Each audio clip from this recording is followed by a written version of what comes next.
6 foot of bowsprit. Right. And about that much overhang on the mainsail. So it was wild.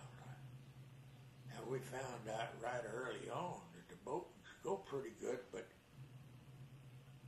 you better put your extra weight right on the transom. Now, what do you think about bowsprits?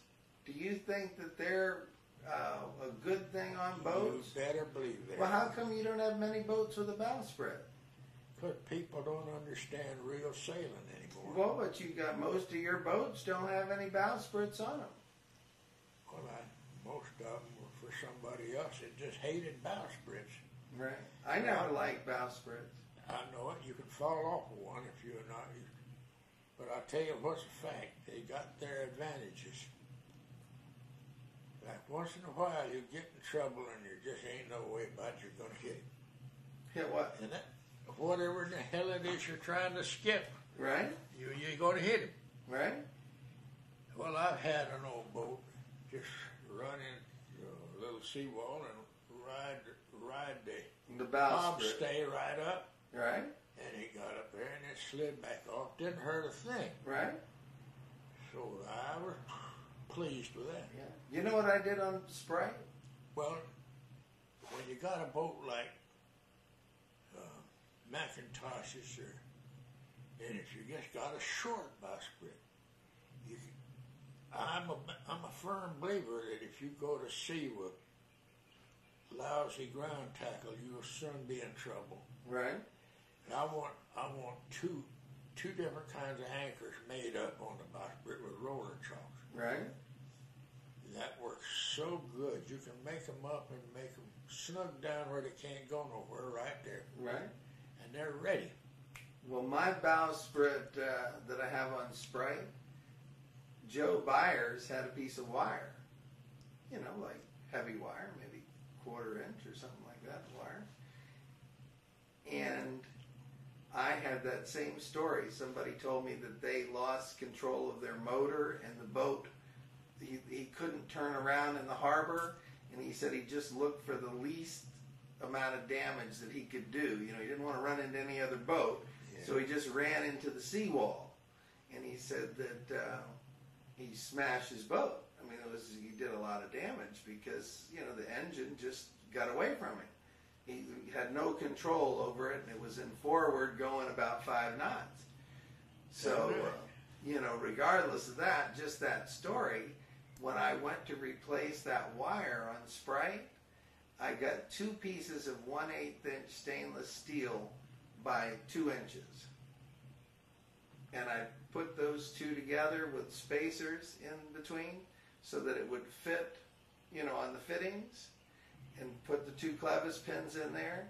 So I had 1/4 inch steel, stainless steel, like this in the bow of my boat. So if I ran into somebody, they're screwed. You know? Well, I mean, that's the basic plan. It's a help for ground tackle. Yeah. The trouble is when most places you anchor, Mm-hmm. either you're going to have a mess getting the damn anchor unhooked off a coral or something. Right. That's pretty prevalent down in the Keys. Yeah. Or you're going to pull up the biggest ball of nasty old green mud, Yeah. stinking mud in the world, you know. And on these newer boats, you can do nothing except bring it aboard and let it get all over everything. And I hate that with a purple sin. Right. And when you got that bowsprit, it comes up over a roller chalk, you know. And you make it fast, and you grab your bucket and you throw some water at the anchor and wash it off right there, and it goes in the bag. And that, I appreciate that. Yeah, no, those are good points. Both of those are real good The points. only trouble with it is, But I mean a long bowsprit or a big one of these ones. what did we know? Whoever saw a 12-foot boat with a 6-foot bowsprit? That's stupid. That's a stupid idea to begin with. There were a lot of them for a while there. If a 3-foot would be better. There are a lot of them. On Sprite, I have one that's about a 1-foot bowsprit. That's works. And it has that big metal rod, and you can get up there. But I would rather really not have it. I think it just costs a lot of money to do. I mean, for me, just everything like that just seems like one more thing to do. And if you don't have to have it, and then if you really hit something hard, you've damaged the integrity of your boat. I mean, you've got your whole rig can fall in the water if you break that bow thing. I've replaced a lot of bowsprits, and it generally breaks up the bowsprit and a little bit of the cap rail and not the boat, the hull. The boat. So what you're saying is partly right and partly wrong from my experience. That's been my experience all my life. What I say is usually partly right and partly wrong. Well, everybody does it different, you know. Yeah, I just, for me, it just seems so easy to fix what you just built instead of having to go look for all these parts. You know, find a piece of teak or whatever it is, or brass. You just like building the boat better than I do. Now you're making fun of me. No, I'm not.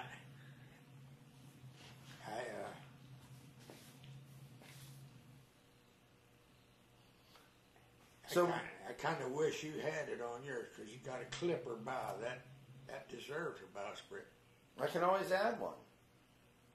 Well, when you add one made out of stainless steel with a wire in it so you can stand on it without falling overboard. Mm-hmm.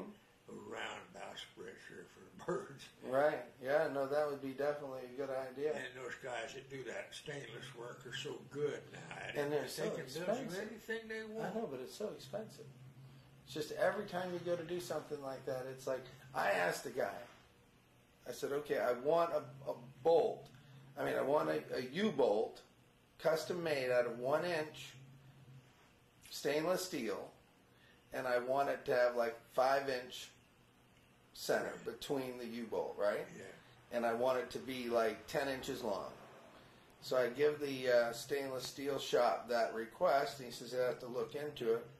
He comes back, I call him up, I said, how much would that be? You know, to just fabricate a U-bolt, 10 inches long. 1-inch metal? 1-inch metal.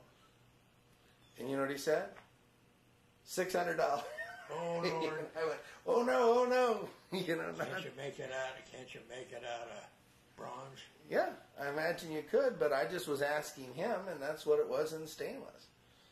So, you know, every time you go to somebody like that, anything custom, it's just you like... have dyes. You have...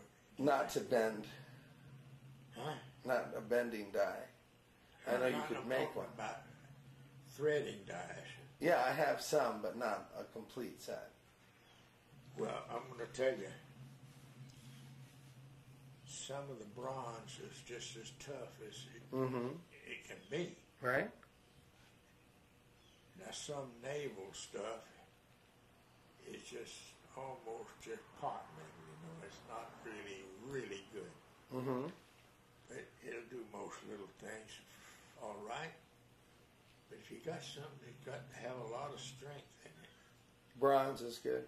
Well, there's 3 or 4 different names for different mixes in bronze. Right?